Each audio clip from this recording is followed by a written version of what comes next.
Oman উপসাগরে তেলবাহী ট্যাঙ্কারে মার্কিন হামলায় ৩ ভারতীয় নাবিক নিহত। নয়াদিল্লি ও তেহরানের ক্ষোভ। ওমান উপসাগরে একটি তেলবাহী ট্যাঙ্কারে মার্কিন সামরিক বাহিনীর হামলায় ৩ ভারতীয় নাবিক নিহত হয়েছেন। এই ঘটনাকে কেন্দ্র করে আন্তর্জাতিক অঙ্গনে তীব্র উত্তেজনা ছড়িয়ে পড়েছে। একই সাথে ওয়াশিংটনের এমন আগ্রাসী পদক্ষেপের বিরুদ্ধে তীব্র ক্ষোভ ও নিন্দা প্রকাশ করেছে নয়াদিল্লি এবং তেহরান। আন্তর্জাতিক গণমাধ্যমগুলোর প্রতিবেদন অনুযায়ী ওমান উপসাগরে কৌশলগত জলসীমায় চলাচলকারী একটি বাণিজ্যিক তেলবাহী ট্যাঙ্কার লক্ষ্য করে আকস্মিক এই হামলা চালায় মার্কিন বাহিনী।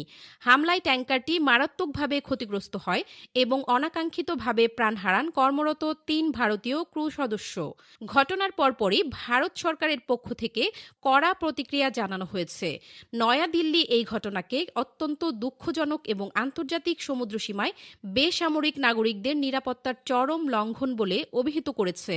নিহত ভারতীয় নাগরিকদের মরদেহ দ্রুত দেশে ফিরিয়ে আনা এবং এই ঘটনার সুষ্ঠু তদন্তের দাবি জানিয়েছে ভারতের পররাষ্ট্র মন্ত্রণালয়।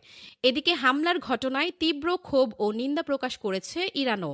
তেহরানের পক্ষ থেকে বলা হয়েছে, ওমান উপসাগরে মার্কিন যুক্তরাষ্ট্রের এই ধরনের সামরিক উস্কানি এবং আগ্রাসন অঞ্চলের শান্তি ও স্থিতিশীলতাকে মারাত্মক হুমকির মুখে ফেলেছে।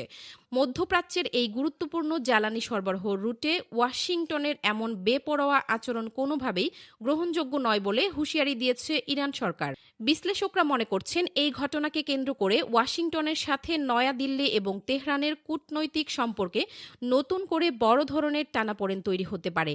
একই সাথে ওমান উপসাগর ও সংলগ্ন সমুদ্রসীমায় বাণিজ্যিক জাহাজগুলোর নিরাপত্তা নিয়ে বিশ্বজুড়ে বাড়ছে গভীর উদ্বেগ।